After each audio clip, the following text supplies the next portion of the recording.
Hey everybody, welcome to Resorting to Success. Oh boy, look at this, and we get a little sports sound. We are so lucky today to have one of the top fresh podcasters and a quick friend. Yeah. Guess to get to it now. Frank Dalena. Frank Dalena. Famer Bulldog, Fresno State, Dogs. Yep. And superstar in our eyes. They became a quick friend of our world and Bring the Juice podcast.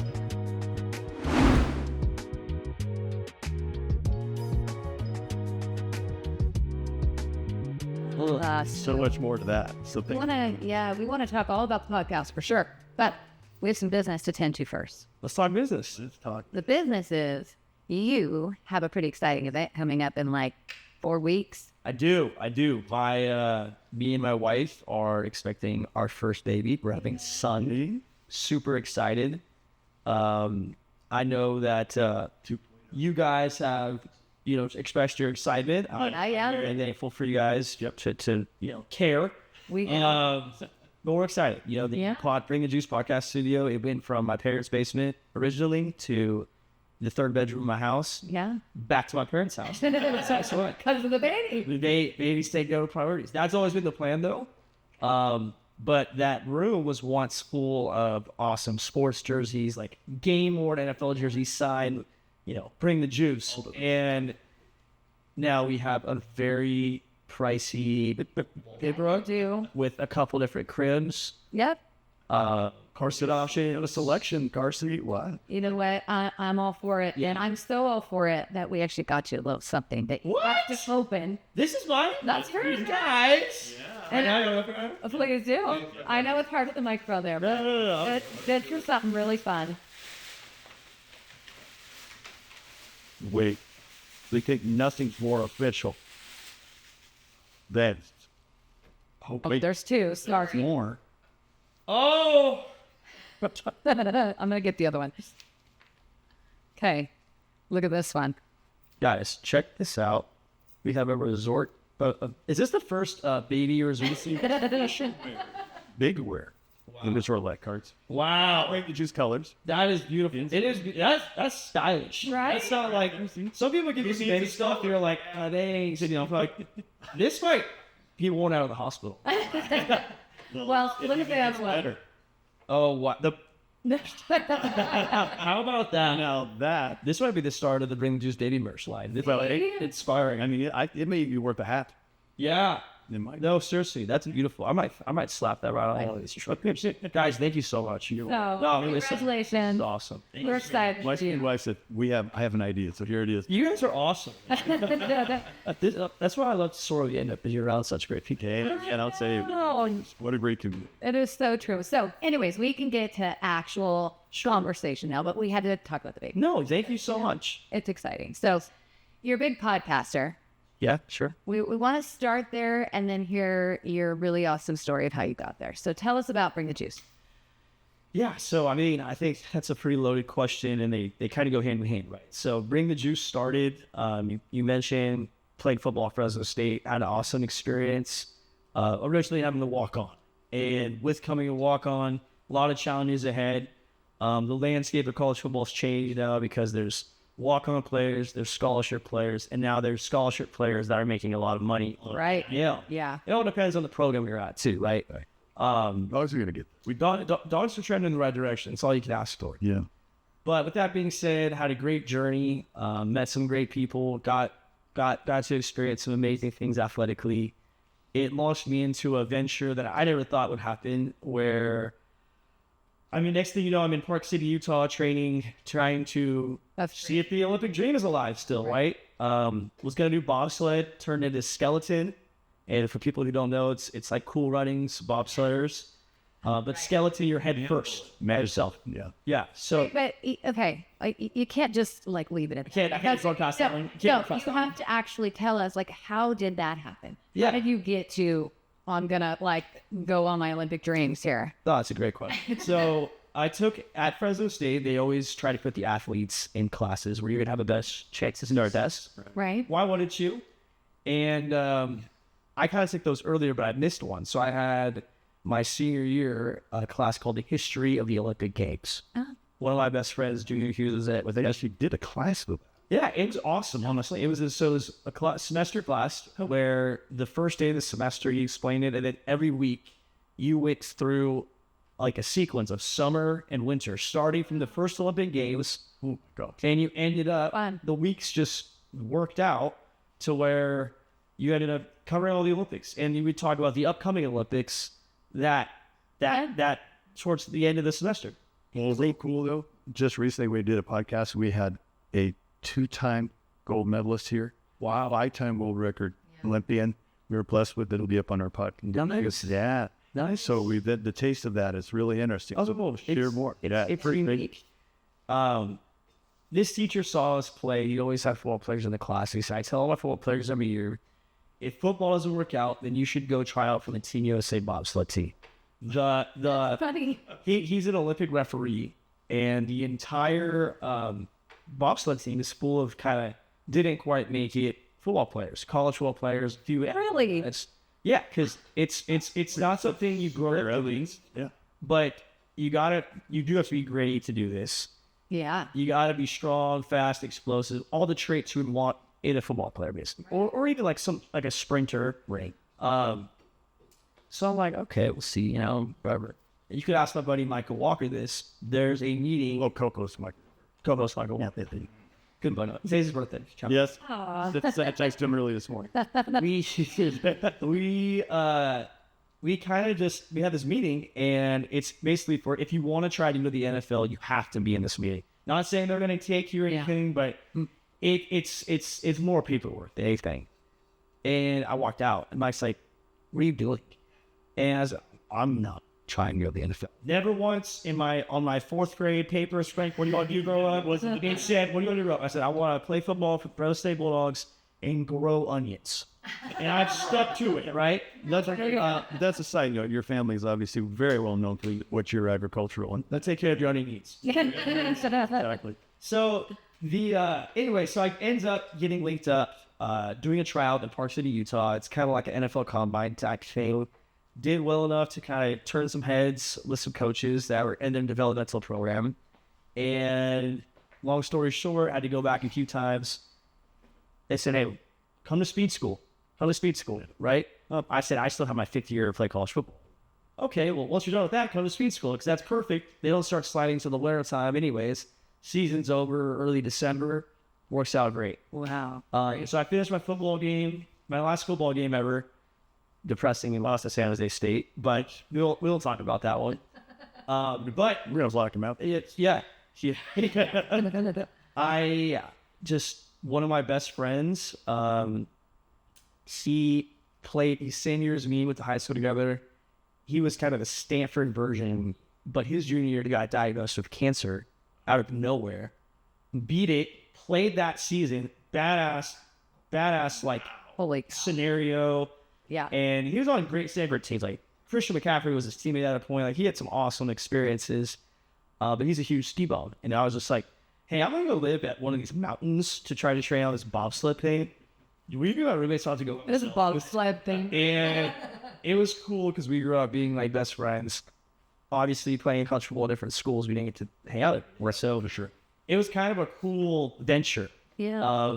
Also, side note, my now wife went to University of Utah. That was also in That's an in nicely. That's a nice little. It's all about the Little point. Yeah, But long story short, it went into me going to speed school, learning the sport, sticking it out, developing, trying to figure out basically how to walk again. It's completely different unlike anything I've ever done in my life. Yeah, because people just don't start that sport and like at 38 years old and mom and dad said, put you in a high-speed bobsled. No, Right. it's one thing. Don't tell me that. The sprinter, it's another thing to be the guy who's driving. Oh, that's true. So because It's a solo what you did. yes, Right? so I immediately went to solo, which means I had to learn to walk. Gosh. And with skeleton in your head first, so you run, jump on, and then you're driving this course. Okay, wait. Let's talk about your mom for a second. Like, Yeah. Like, no. I'm not that big of a dude. I managed to get through 5 years of college football and all the other sports before that. decently out of it. Like, you know, we had a bumps, bruises, knocks, we had some headaches, but I just sort of said, Mom, like, I broke it down how I could go from rookie to pretty elite fast. Like, this is the path. And I said, listen, there's 2 years to the next one Olympics. Shout out Matt Griff. He's one of my skeleton coaches. He believed in me. He's like, you have like an opportunity to do this. Yeah. Wow. I'm here. I'm 22. I'm fastest I've ever been. I'm the strongest I've ever been. I'm the veteran of taking care of my body at this point. I'm just going to go for Armenians now. Like, there's got to be something in between. And So you're resorting to something. yeah, so she saw it. And in growing up, me and my brothers, we grew up loving books, like loving. We used to go to church on Sundays, eat breakfast right after, go home, change into our track stuff, and we'd go to like the Clovis West track. And I mean, we were young. My dad, me, and both my brothers, we all start at a different point on the track. So if I was like 12, we all know it'd be like Marcus said, go. We staggered us. So by the time it was a finish, it was like everybody finished at the same. So when I was starting the actual starting line, I'd be like 10, and I'd start 50 yards, 80 yards, Right. And our brother Matt could be 100 yards ahead of me, and then my youngest brother Joe was like 4. He's got only got like 60 yards. I don't know if my mom bought it really done it at some point, but she had to start the thing down. We had the whistles and stuff, and we used to get like the old school Big Five, Sports Authority, like the matching dry fits. And my dad would have one, and me and my 3 brothers. I'm sure I could find some pictures. We are fast because that's what we did. Like, How was your entertainment? it was just, we wanted to get better, and we wanted to go to the Olympics as sprinters at that point. Great. Now, more sports come in life. If you want to go all in on track, that's a big commitment. We like football, but it all worked out. Had 2 years where I got to train basically at the Olympic training facility for Team USA every day. Learned a lot about side gigs. I was hustling to make money out there. You're extreme. Yeah, because you still have to work. You're on your own. Yeah. You're on your own. Like, I don't care if me being a rookie trying to make it. Rick comes out. There was a girl, a woman named Katie Ulander. She's awesome. She's like a 5 or 6 time Olympian. And I remember she has jobs. Like, she has jobs. She was a skeleton athlete. So Jobs with an S. She had clerk. no, she had gigs. Yes, like she's a top 10 ranked world, like at her sport skeleton athlete. And I think she was like part of the film crew for Survivor, or I don't know if it was like Naked or Afraid. Like, she had things she had to do. And all these people, all these athletes I was surrounded by, they had jobs. They had, some of them are not living the most luxurious lifestyle at all. Right. And they're trying to afford gear. You have to, like, your sled. Yeah. It's similar to IndyCar racing or NASCAR. Like, Sponsorships, right? yeah, that's how you buy it usually. Yeah. But if your equipment is faster than my equipment, I'm buying yours. you might just beat me because you got faster car. Yeah. Right? Yeah. You got a faster car than it. Your horse is faster. And I'm just like, what am I supposed to do, man? And obviously, the faster horse costs a little more money. Of course. The Kentucky Derby winner is going to make me worth a little more than the Fresno Fair winner. Actually, I know some of the NASCAR teams that actually were developing bobsleds back in the day because of their management technology. So I have you're right. That's what I'm saying. It's a faster ride. And all that to be said, I learned so much. It was so unique to go through. It was a huge mental struggle for me because I really dialed in football at that point. And it was basically starting at ground zero, right? And there was guys I would see in this locker room, skeleton athletes, where I'm like, I'm faster than that guy, or I'm stronger than that guy, or I'm more athletic than that guy. But guess what? He's been doing it 10 years, and he's kicking my butt right now. And How do you train outside of the? I mean, is there weight training? Is there weight training, sprinting. Okay. The hardest part to learn is adjusting to the G-force. So you get about 5 Gs. Wow. I mean, I can't even think how fast that is. That's super It's in the mass. You're hauling. So we go. I would say like 7 Gs, and that's doing those big birds at a flat. You get pretty hard on some of those curves, but you eventually have to learn the track to where it's all memorized. But when you don't, the repercussions are huge. You're going 80 miles an hour. This track, it's not like it has pads on it. It's cement walls with an ice around it. Right. You could only go down the hill 2 times a day because it just takes everything out of your body.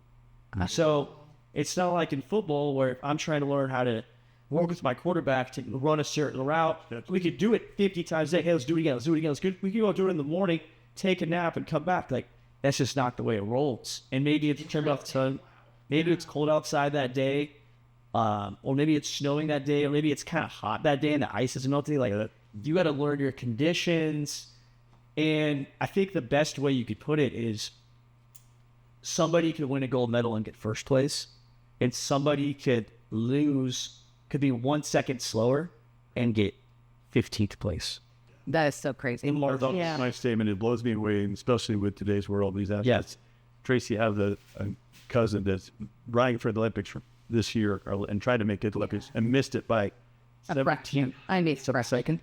Yeah. And just to think about what that looked like and how that felt, unbelievable. Well, I think I have an insane, and I make it clear because being a guy from Fresno who tried to go to the Winter Olympics, that's kind of a rarity. And people are like, oh, you're Olympian. I always tell me, like, I did not go to this. Like, I got to experience racing in Team USA setting, and you're training with guys who have been to Olympics. You're racing every day against other Americans. You're racing against guys. I mean, I had buddies from Ireland, from Israel, from How cool is that? and come like, and it's different because after football practice from Fresno State, I call my dad every day and tell him, hey, San Jose State runs this defense. Boise does this. We're playing Washington this week. They're good here. I'm calling him now. I'll be like, yeah, I beat a guy from Japan, but I lost to Israel. And it's like, you're racing countries. Right, you're racing countries. You're racing countries. So it's a different perspective. Makes it more worldly too, I think. I would think being out there or meeting all these people around the world. Oh, it's awesome. It's just what a great Now, experience. It's awesome. how do they all train in the same place? So there is, and I don't know the exact number right now. I think there's 12 to 16 tracks in the world. Only. And each track is completely different. So, Yeah. our United States has 2 of them. We have one at Lake Placid, New York, and one in Park City. Okay. In Park City is one, I have those curves memorized. So that's my home course, right? But if I were to go race in, Switzerland, I don't know that course versus the guy in Switzerland who trains there every day. He's got the dial in the backhand. So if you're betting on the Olympics, always bet on the home country and bobsledders skeleton because they know. They know that. Definite home advantage. Yes, in countries that don't have a course, a lot of them do come to the United States. Salt Lake City is a pretty international airport, and Yeah, for sure. most of them, a lot of people play the, I race for, team whatever, but they grew up their whole lives in Illinois or whatever it might be. A lot of people want to go to the Olympics, and they don't care what country they represent. Obviously, they take pride in it, but it's like, dude, you grew up in the United States. Like, Right. yeah, I know a guy he's been to 3 Olympics and has raced for a different country, all 3. Wow. That seems very. Yeah, that's what I'm saying. Yeah. So, there's some politics too. Yeah. There's some loopholes. Yeah. Um, So you said you raced for 2 years. 2 years. So what happened at the 2-year point? yeah, so it kind of gets to that point, and I made this deal with my family too, where if I would make the first Olympics, there was a good try. Yeah. Right? After been there, done that. Because there was people I kind of developed that plan as it went on. Because there was people I was training with that had been training for 10 years. I was 24. The second youngest person, I think, was 31. And Holy cow. And I'm just like, I don't want to be this old, have no money, getting beat up. Just to say, Why don't you let's just say you did. I'm on the road for 8 months. Like, I don't want to ride this lifestyle. Let me get 2 good years of my prime and see what we can do. For sure. And yeah, so there's a couple of races. I was in a race called the North America Cup, which was leading towards the Olympic trials. And it's like a 3-day race. My family came out to watch me. You've never been to Park City, Utah. Like, for Chris. You have not been. And you're at the fight. We spent quite a bit of time in Salt Lake and stuff like that. We were made to participate. I lived in Salt Lake too. I love Salt Lake, but I also lived in Park City, so it was freaking awesome. Anyways, Lost some shepherds there, though. they I got hurt in the race. I had a trainer out there who was, also a doctor, and I was like, hey man, something's wrong. I felt a tight pop on my calf. And long story short, he thought I tore it, so we taped it up. We did a bunch of rehab the next day because I'm racing that night. And I go to dinner with my family, and they're like, my mom's like, what's wrong with you? But I said, my leg is messed up or something to walk. She's like, yeah, usually get tough in this type of stuff. And I've hurt myself bad. Miles no. Yeah, and the next morning, I tried to get out of bed. I fell, and I was like, something's wrong. So, go to the hospital, and my doctor's like, you should probably go to the hospital. I don't know it. You should be okay. Learned I had 3 blood clots in my right leg, which at this point I'm 24, 25. That's good. 5% body fat, like just pure iron. Yeah. And I'm just like, what the hell? What? I'm eating good. Like, yeah, I'll have some beers on the weekend, but who doesn't? Right? So the lady's like, hey, as long as you're first things first, you're not going on an airplane. I'm checked in for a flight to go to Switzerland. Right. And she's like, if you go on a flight, like, damn, that's a crazy state. Oh my. You can't go on an airplane with anyways, that season that wrapped up my season, which it was like the last race of the season. So I just kind of was like, you know what, I don't want to mess around with this thing. They said I was gonna be able to slide it. I couldn't work out for a period of time. I had to go on Xarelto for like a year. Really? Eric. Ooh. Yeah, and blood thinners, which my grandma's friends were on them. I went to like pick up the prescription. Yeah, I went to pick up the prescription, and I'm like, nothing against old people. There's some old people in line. Oh yeah, I'm like, I'll get the Xarelto. It's not like Terry's like, oh okay. So that was the end of it, and that kind of transitions into how Bring the Juice started. As we talked about, my family grows onions for a living. I grew up on it. I love it.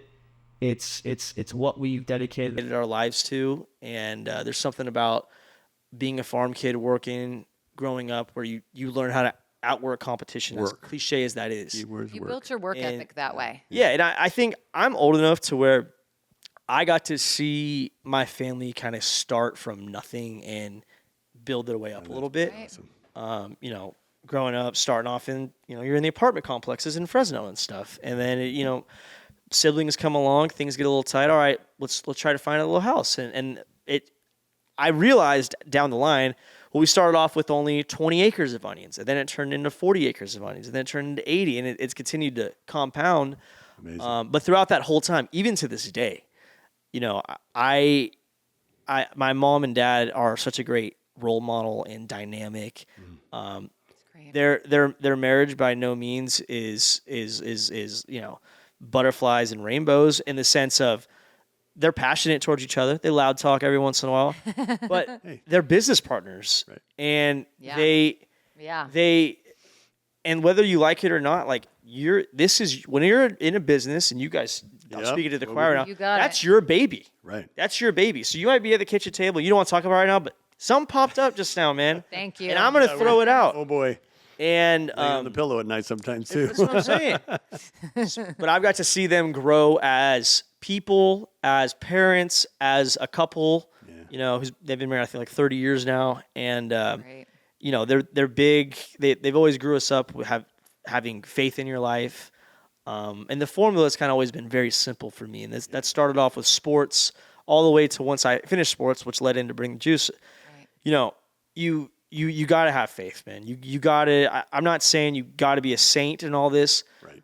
And some people don't realize they got faith until shit hits the fan, and your back's against the wall. All of a sudden, and you're saying what nothing's working in this world. And you're saying what's the phrase? God help me. Something like that. God help me. Yeah. You got to keep the faith. Yeah. You got to keep the faith. Got to keep it good with the big man, and then controlling the controllable. If I could be somewhere on time, I'm going to be somewhere on time. If I could make sure my assignment is to have a notebook out to keep notes, I'm going to keep notes. Right. If me sleeping 8 hours, or at least being in bed by a certain time, will increase my ability to succeed, do it. You know, Good for Frank, you. that's I all these love things. that. was we got to know you. That was one of the things that I picked up right away. Your dedications, and this show is, the idea of what Tracy and I are doing is resorting to success. Is not about Right. writing a book how perfect it is. It's No, it's- understanding what the options are. Of course. And you're a great example of what that looks like because It's a journey. dog leg right or dog leg left until you find the lane, right? Yeah. And that's really the big choice in life. If people can learn that there's always other choices every day. Yep. I agree. And my last bullet point was effort and attitude. Yeah. You and that's kind of what juice is. You could maybe not have the role you want in this world right now, but you could either come to work dragging ass, pissed off, Right. not feeling so great about it, or you can say, you know what, man, I'm gonna have a smile on my face. I'm gonna be good vibes, and your vibes, they're contagious. Right. Well, in the morning, that phrase, you're responsible for the energy you bring into the room. Absolutely. I mean, that is, I love that one because I feel like that is so important, what you bring. Yeah, and I'll say, like, I backed it up because I was never at any point like a star All-American player at Fresno State. My biggest asset I brought is I raised the people around me, and this thing bring the juice itself.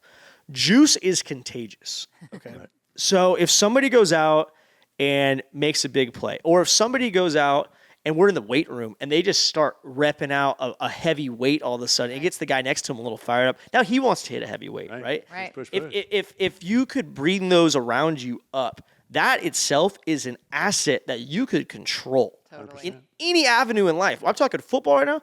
If you're in an office building, you come and you're wah, all day, or you come, you're a little fired up, challenging guys, challenging the sales team. Hey, let's go get that account. Let's go do Why it. don't we have that account? Yep. Just That's a having that mantra mindset. you have to live by. If you can walk into that room and with a big smile, Yeah. and just the energy, people pick it up like that. That's what I'm saying. Crazy how. And I really became this glue guy in the locker room. I think your little brother Max got that. Yeah, It sounds like, too. no, I heard the Max rumors. is savage. Max is I've an assassin. I'm real positive about him. He's a stud. His attitude's big too. He's a stud. He's an absolute stud. But I think that there's a talent in elevating those around you, bringing people together, and trying to bring the best out of an individual. Right. Much But, easier said the than done. minute we met you, I mean, you definitely do have that. There is something about you that is contagious with your energy. And I mean, we've said before, like, how does he do it? I mean, all the time. It just feels like you're on all Yeah, the time on and all having the so time. much fun. And there's all these people around you, and that's Well, you can see in your pod. We've watched. Yeah. We watch all the time, and just even the clips, just to see how it goes. And it's so fun to watch the effect of your interviews. Yeah. How that looks, the guys and the gals you have in front of you, the players especially, and you know how to light them up. You know how to man. just ask those hard questions. You got to keep these sometimes. guys humbled, man. Man, Right. I'll tell you, it's fun to watch, and I think it's just that smile, it's that push, is that it's like, hey, I got this. Let's do this. You got it. You got to create. And I think, and I got to credit. I had that confidence growing up. Really from I got to credit again going back to the onion business where I was the little kid who was around the adults, and Right. I'd get dropped off in a field to work with grown men, and my dad would be like, "I'll see you at lunch," and it's 6, and it's hot, and nobody speaks English, and it's kind of like Right. this is what you grow up doing. And then it rolled into I'm loading trucks, right? We have a lot of 53-foot, 48-foot trucks that come to pick up 1,000 units at a time Right. of 50-pound bag onions, right? As a kid, and this is the way I was taught, this is the way you do it. You talk to a truck driver. These guys are from anywhere from LA, San Francisco, Washington, Canada, Kentucky, anywhere. Boston. It doesn't matter. You go up to them. And now I would- international. I mean, we've got. That's what I'm saying. It's crazy. I'd shake their hand. I'd say, "My name's Frank. I'm going to load your truck today. This is what you got on your order." And I'd tell him, "This is how I'm going to probably load it." There's like 6 scenarios you could do depending on Right. where his front axles are, what kind of product is he getting, blah, blah, blah, blah, blah. And I knew my shit, right? And I'm not kidding. I was 10 years old doing this. Love That's that. amazing. And I think just continuously, call it 10 times a day for 8 to 10 summers in a row, shaking another grown man's hand. And looking him in the eye. In the eye. It's not like it's a squishy, bakery nice guy. Like some of these guys are scary dudes. You figure it out, man. Yeah. That combined with when you do play a sport like football, you're thrown into a locker room, especially at the college level, where guys are from every corner of life. Like, it does not matter. Right. It doesn't matter. Nobody cares. And also, nobody really cares whether you're scholarship, walk-on, getting paid, not getting paid, from a mansion or from the soup kitchen. Good, yeah.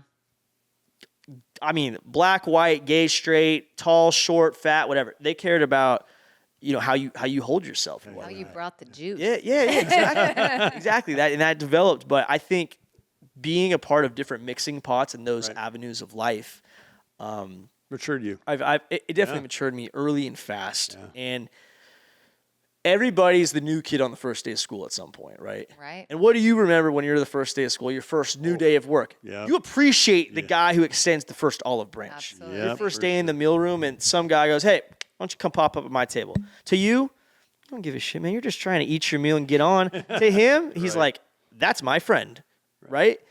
And I just think, going back to controlling your controllable of just you can make an impact on people's lives, and it doesn't take being some tryhard. Well, just be nice to people. And bless Right. your parents Agreed. for giving the fortitude to put their child in that role and get them to grow. That's a big thing for us, is that put them out there in front of people. Right. Let them sweat it out. Yeah. Let them learn. I'll tell you, Gotta learn. because there's a lot of timidness in our world, and that Oh. right now, something we don't support is the sense of not letting those kids grow and making those kids grow, because when you push them out the door, they got to fly. They have to, and I think I look at it now from my perspective. I'm 27 years old. I know my competition for my generation, and for me, I feel like the other generations are saying like, "Oh, these kids are so soft" and all that. You're not wrong. Oh, yeah. They are. Right. Yeah. To me, I look at it as a opportunity to be like, I got less competition Right. at this Yeah. point. you So shine. how can I, and now, but I'm also not competing just other 27-year-olds, Of right? course. I got to compete against 45-year-olds and 60-year-olds and 80-year-olds and people from other countries. But, start and own your role early. Yeah. And you'll figure it out as time goes on. Just because you can't gain 30 years of experience in 1 year. You cannot. No. So it's funny because when I think about you, I think about fun Frank. Like you just are always fun. Okay. How do you bring the fun into the onions? Yeah. Like when you're 10 years old and you're grind. working Bottled there. up, he comes out. He's It's a ready to share. grind. It's a grind. I that was honestly, and I've said it, man. That is some of the darkest times I've ever had in my life. Where you're just your buddies are at summer camp. They want to go to the river. Mm-hmm. I didn't have a phone yet. I remember I got my first phone in 8th grade because I was left at a track meet. I got a walkie-talkie, Nextel walkie-talkie, classic. But I had the BlackBerry version. I hit a point where I was feeling left out. Sports were you kind of taking that next step to where travel ball became a thing. I wasn't allowed to do that because we had to work. And, I didn't know any better. So I don't think it hit me until I started seeing I'd rather go do that. But I didn't really care because I was having so much success in sports, like 5th grade, 6th grade, 7th grade, 8th grade, to where I was always playing up and still being the best player on my team or winning the races. And my dad, our formula was just like, you literally work your ass off as a grown man. Obviously, I can't lift thousands of pounds, but Right. I'm conditioned. Right. And I would go to a soccer practice or football practice and be totally fine. My soccer was the biggest one. A coach tried to sub me out. He's like, "Aren't you tired?" I said, "I don't get tired. For my whole life, day. I've never gotten tired. Football does not Energized matter. I have this it's like this calloused mindset where I'm like, Right. I don't let myself get tired. And in football, like my brothers were able to do this as well, where we wouldn't come out of the game, offense, defense, special teams. People think that's crazy. I'm not tired. I'm good. I'm ready to go. That is So crazy. I think I Mental was okay condition. okay with working because I was under the understanding this is helping me be a better athlete. Right. So let's do it, right? Your dad brainwashed you. And yeah, pretty much, right? Yeah, it was. But we used to love. We would drive home and listen to San Francisco Giants games when Barry Bonds was in his prime, hitting home runs, and we do fun things every once in a while. Kettleman City, it's halfway to the coast. Right. We wouldn't go ever often, but sometimes we get a Friday after, we'd be like, hey, breakaway. let's sneak over to Cayucas for a couple of days. that's And those little things, those were big enough to keep us going. Right. So you try to keep it fun. And now in my adult life, when I got brought back to the onion industry, you know, it was kind of, I'm the oldest son, I'm the oldest grandson. I'm the heir apparent. It's my time. Yep. Right. Step up. I grew up on it. I studied ag business. I knew this was the plan. This has been the plan. Right. I didn't know what my role was going to be, though. You know, my dad's the grower, my mom does the sales, my aunt does the shipping, my uncle did the packing, and my grandfather just kind of did, you know, the old guy stuff. But the business kind of hit a point where we needed to hire somebody, and it was, you know, I got hurt. Athletics is probably on hold right now. Hey, Frank, I had Time to go. I had a phone call from my dad who, you know, he wouldn't tell me unless he had to tell me. He just said, "Hey, we could use you, man. Like, no BS. We could really use you." Didn't think twice. And I, you know, 2 weeks later, I'm back. I'm living at home, waiting. I bought a house at Tesoro Viejo. It took, you know, a year to get built or so. So I had to live at home for my first onion harvest season, which is hard going from college, living it up in Utah to you're back home. Underneath the rules. Where was Brittany at this time? Brittany, my wife, she still had a semester left at the U. So she was still in Utah. Yes. Yep. So we had to do like 8 months long distance, which While you lived at It's a home. good test. which sucked. But I lived at home, but I was in grind mode. I mean, I'm waking up at 1:30 in the morning to go to work.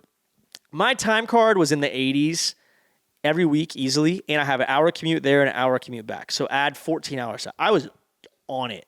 I would sleep out there. I had no reason to. I had nothing to come home to. My friends, you know, I was in bed by 6 p.m. every night. So like, it didn't matter to me. It was grind mode. Like I've never experienced in my life grind mode. But like anything, you got to go through the You do it, darkness yeah. before there's light. So now comes the how does the podcast? Yep. I mean, how did that like manifest out of all that? Because it is not So necessarily a tractor in the middle of a field say, I'm going to go national and try to be a Top Gun. yeah, so in those between getting hurt, moving back home, and starting the onion thing, I was very, very lonely. Like probably the most lonely I've ever been internally in my life. I still was in like group messages with my friends. I'm moving home. I get to see him every once in a while, but I'm away from my, you know, girlfriend. Yeah. I'm living at home where I don't get to go home and see a buddy. I'm with my mom and dad, who I work with all day. And you live with your whole life. Yeah, I'm tired. I miss ball. You know, this is also the first time I'm done with ball. Yeah. I'm missing it. I'm like, what am I training? Why do I need to lift? What am I training for? Right.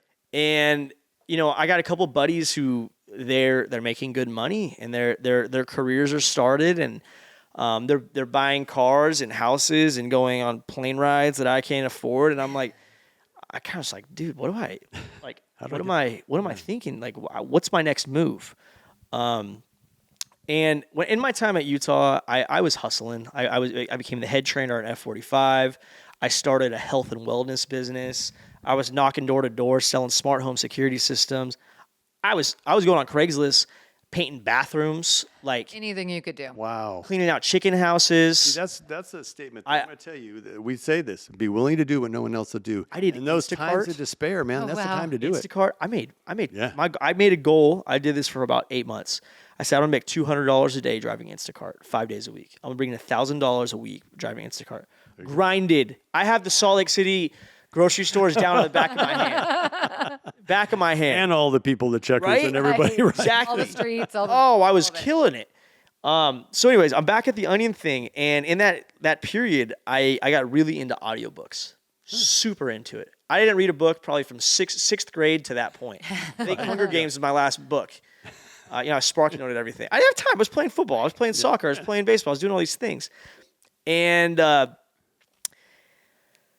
I went on. I mean, I'm talking like 50 books in like 3 months. Well, you had to drive. I had to drive. So, I was in the think car, the and I gift was of audiobooks for guys like us, because I'm a lot like you. My attention span is that long when it comes to something in terms of a book, because I'll just yeah. go to No, I sleep. fall asleep in real life, But I can listen to it. I was all day driving so much. I've always been extremely diligent with my note-taking skills. I bought all these notebooks, and I just listen and write down notes. Boom, boom, boom. That's awesome. Boom, boom, boom, boom, boom. long. While you're driving? Ingested. Yep, while I'm driving. Well, yeah, While I'm driving. Those things are all That's satellite. what I'm doing. Yeah. That's how we rolled. And you know, I read really the biggest one for me. I got really into the Navy SEAL things. I loved I loved Extreme Ownership with Jocko, and I loved the Goggins Can't Hurt Me. Those two reach out to me, and then you start going down these rabbit holes of like, okay, well, Rich Dad Poor Dad's kind of got some good things to say. Yeah. Yep. The Intelligent Investor's got some good things to say. The Art of the Deal. And I'm reading the most generic top 50 books to make more money, to be a good manager, to own a There's something business. to take from every one of them, right? Something, and so that's what I do. I wrote down my notes, and then after I finished the audiobook, I would, and when I would finish a chapter, I'd go back and highlight. I'd always buy the hard copy as well, so I'd highlight Good, yeah. But I'd always write a one-page. I'd write a one-page bullet point of what I remember and liked about the book. And maybe Took you it take seriously. Yeah. I actually considered writing a book called "A Book You Need to Have About the Books You Need to Know," or something like that. Like a book about the books you need to know. Cliff notes for the Cliff Notes. Something basically, maybe it's 100 pages, and each is 50 books reviewed of the this is the shit you gotta know from these 50 books. Extractions. Yeah. Wow, okay. All that to be said, I was hungry to find what's next. This onion thing, it's great. I'm dedicated to it, but I was working for someone else. Even though it's my last name and it's my family's, my mom and dad and my uncle and my aunt, my grandfather, they're the one who took it from an idea, a nothing, to this operation. I didn't do that. I want to take it from here to here, and that's part of my plot, which is an extremely long-term play. Yeah. But I wanted something. So I considered, what's out there, right? And you look. I typed it in Google, ways to make money on the side. First one was write a book. Side note, golf carts for us. Yeah. There you go. There you Side go. hustles, right? There you go.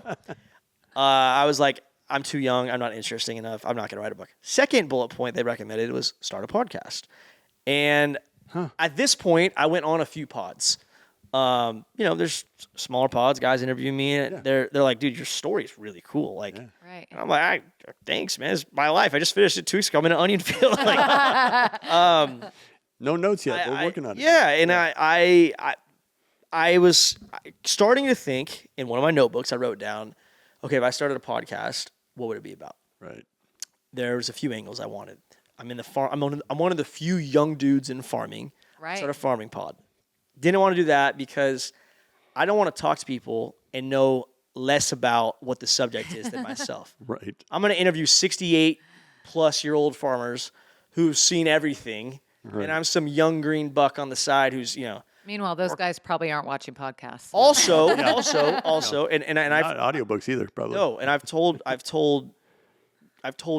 people who've asked me to start farming podcasts. I'm like, listen, my dad, my grandfather, my uncles, their friends, they listen to AM radio, man. That's what they listen to sometimes. Yeah, right. But I just thought, okay, I've been preaching on these other pods about how I'm trying to take this mindset I had in athletics and now translating it into and your love anything else I athletics do. as a whole, right? That's Right. your history too, right?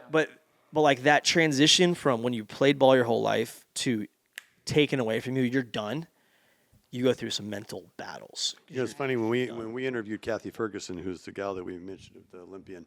She actually served on committees and groups that actually supported the Olympic athletes. Yep, mental health They and retired stuff like that. Transition. Yeah, Because it's the same thing. All of a sudden, an athlete is ingested all this work and all this ethics, and then all of a sudden, no more. So I can imagine, tough. it's crazy. I was going through it. I felt it. I also had buddies who, I kind of had 3 dynamics. I had guys who I played with and friends who were playing in the NFL. Then I had guys and buddies who finished ball and launched into the career because they're like, I only got to go work here for 6 hours. Right. And I get to have lunch in between. I don't have to check Right. what I eat all day. Like, I could just go and people are going to pay me this much. That's more than a scholarship check. Yeah. And they took that mindset and they kind of plugged it in really quickly. Right. But I had a lot of buddies who finished ball, who were on billboards, who were these badass dudes. Superstars. They're playing video games in their girlfriend's apartment, man, and they just don't know what they're doing. And it's not because they're not capable; they're beyond capable. I know these guys' personalities. It's just hard to get your ass out of bed and start the engine up, man. Transitions are hard. It's hard. Yeah. So And that's the choice, right? That's Yeah. teaching these people to have a choice in Totally. friends and family and all those things. That's what we we talk do. about in this podcast is exactly that. Yeah. Like, you have a choice, and it's really tough to get there sometimes. Absolutely. So it transitioned to, okay, what would I talk to these guys about? Who would I talk to? I made it to where you have to play at least Division I ball and up, because I already knew so many young athletes that Right. I'm going to say loved me that would want to come on this, and I had to draw a line in the sand somewhere, right? I said I'm going to do one a week. So that's 52 episodes a year. Do I have 52 guests lined up? Because the number one Us thing, too, Yeah. yeah. Oh, yeah. the number one thing when you Google pods is they last like 6 episodes, because people run out of stuff to talk about. They run out of guests to talk to. They think that, I could get him on and him on. Okay, great 8 weeks, buddy. Now who you got? Yeah. Right? Yeah, How well right. connected are you? And I wrote down a list, and I had like 74 people that were either professional athletes, college athletes that are successful now, or guys who I think were You could reach away. Right. Right.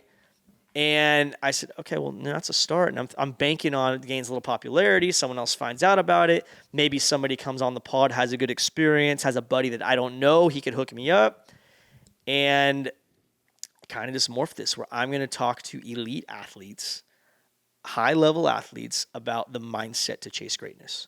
And that goes from, one, what do you do to get out of bed to chase greatness now? Right. What was a hardship that you really had to push through? People really liked, and I like talking about the business side of the game, especially. I mainly interview professional athletes Right. now. In college, I consider it professional because it is. Oh, but Well, today's now it standards, is. yeah. It is. But like people don't get to hear like the dollar signs or the politics or the cutthroatness of it. Right. They see whatever ESPN puts out. Yeah. They don't get to hear it from the horse's mouth Well, necessarily. and that's amazing part is there's so many amazing young athletes at every sport. And one thing, I've been around this a number of years, just at the Fresno State level, and watching players like yourself come through the system and just see one day changes their whole life. Yeah.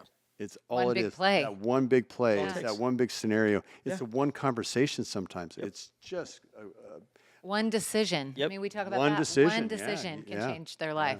Yeah. It's crazy. It's extremely true. And money's, say it all you want, the world revolves around money. It sure does. It just does. You can't say it doesn't. It just does. Now I think there's good moral values to have. There's a lot of more to that. That's a loaded Of course. statement. Yeah. But you got to make business decisions, man. That's what you're doing. And guess what?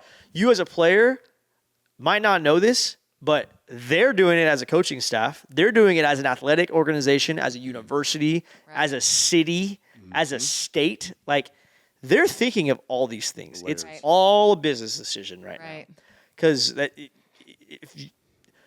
I'm not going to not have a job because of you. Put it that way. Right. I got Right. to cover my ass. Yeah. Now, there's a lot of good things that come with it, but to have these guys on the pod and talk about the human being side of them. Right, because I think it's Yeah. easy also to think about, like, you see these people on TV, but we kind of forget, like, they're people too. Yeah. Like, they have a life everyday people, to besides be honest with you. on the I've field. learned that over the years. It's been, They're- absolutely. There is a huge disconnect, I think, of especially fans of a specific Right. team or just the NFL is a good example. Like, Yep. you bring a decently named player, or sometimes you just be like, hey, this is so-and-so who plays for the Dallas Cowboys. They don't know how to react, right? They want to take a picture with you. They want an autograph before they leave. Fandom. And guess what? 95% of players in the NFL, nobody has any idea what their names are. They just don't know because there's so many guys and organizations, they push their top 3, 4, 5, 6 guys to where the generic sports fan doesn't know all these dudes. But if you sat on an airplane and a guy's kind of big and you're like, what do you do for a living? And he's like, I play left tackle for the Detroit Lions. What are you doing? You're texting your family group message, your wife, your son. You're saying, I can't believe this. Sat next to this guy who plays for the Lions, got a selfie with him. Hey, best of luck this season. You're following him on Instagram the next day. Yep. That's how it is, right? Yep. But to see, and I think you saw a little bit at the golf tournament this year. You got to see a Totally. good swarm of guys all at once. They're just dudes. They're just guys. Having fun. They want sliders and tacos, and they want to Right. kill beers and have a cigar by the pool. Like, Hey, that's one thing you do. But side note, promoting a lifestyle. Yeah. I'm going to tell you that it makes me want to be young again. Because I'll tell you, you do a great job of transitioning from, I think, your childhood being a busy man and busy young man Right. gives you an opportunity to be a Yes. fun, mature guy. Yeah. And what if your lifestyles, what you portray with what you do for the pod and what you do for your sports and all the support of Right. the people around you, because you do a great job of that. But that actually brings me to a question. Sure. Uh-oh. I feel like you never sleep.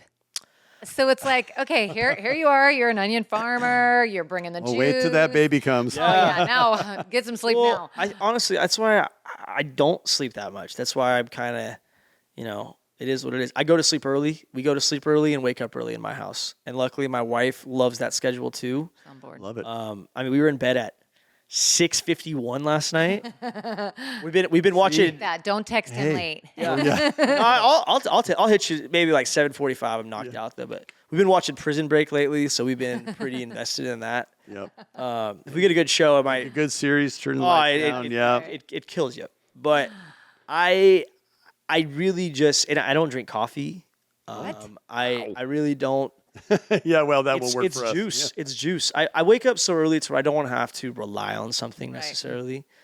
I'm also 27, so that might be. I don't know. That might be and, coming and, to a and, change. wait till the baby comes. You know, Yeah. that may change. You Yeah, you I never do know. like I espresso think your heart martinis. I changes. do like espresso martinis. Oh. When I went to Italy for my honeymoon, I was like, these things are delicious. A little caffeine in. Yeah, it's a little pick me up. Yeah. Well, we were pretty excited when we saw your dodgeball thing recently. Oh, and, yeah. What you a- know, you think this little dodgeball thing.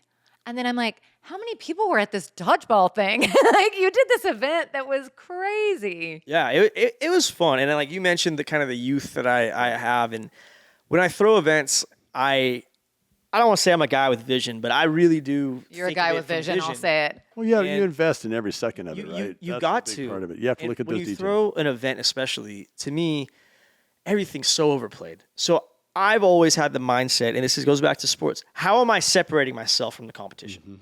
Right. I have to be different. Right. I have to be different. Gotta And be there's different. certain things where opportunity might come to you, or sometimes there's no opportunity, and you got to create your own opportunity. I think a lot of the times that's a play. Oh. It is. Yeah. It is. And I think, you're wearing the golf tournament polo right now. Great looking golf tournament. Be on the lookout for the Great third annual coming up.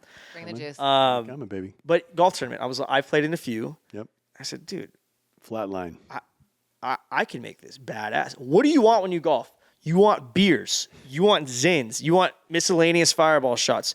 You want, and I'm going to say we're men. Girls can play in it too, but Yeah. Well, you want to get rowdy unless you're one of the 2% that's good at golf. Even them, they want to get they rowdy. want fun too. Yeah, they started there for sure. So I just thought, what can we do to make this fun? I want people pulling up to a course being like, Frank really did this?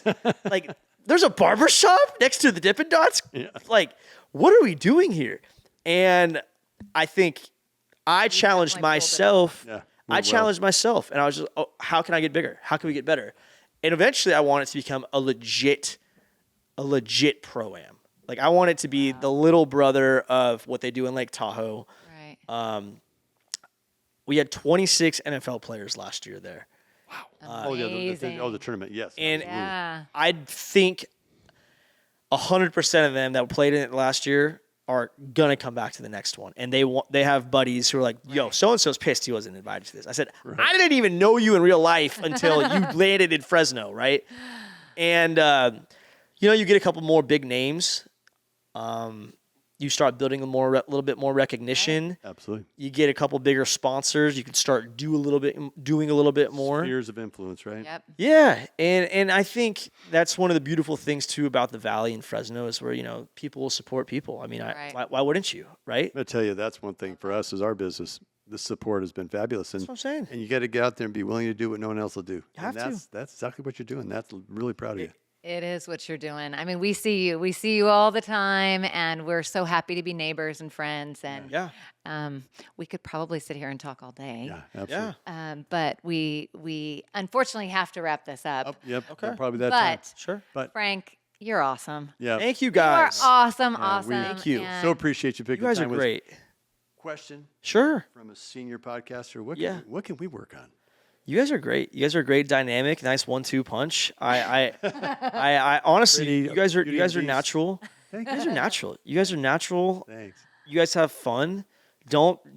I say this all the time, and I've had to learn how to become better. Like my mom would listen to it, and everyone else would be like, "That was such a great interview." She'd be like, "You did this. You did that. You did this." I love that. I'm like, all right, man. I mean, I just talked to a guy who's explaining his experience of winning the World Series, and you're like, "Yeah, this is a crap interview," but I'm okay. Thank you. But just like anything, let's go back. Let's watch some film. Yeah. Let's get better. We've been doing that. Love that. For sure. I Yeah. think I hate the sound of my own voice. Really? Hate the sound of my own voice. Oh, I think you do a great job. Thank you. But I think you guys are doing great. If anything, just keep the flow going, keep the confidence going. I love that you guys aren't reading from a laptop or anything like that. Like it's off the dome. Yep. Shows a great sense of professionalism. I felt welcomed coming in here for my commute. Good.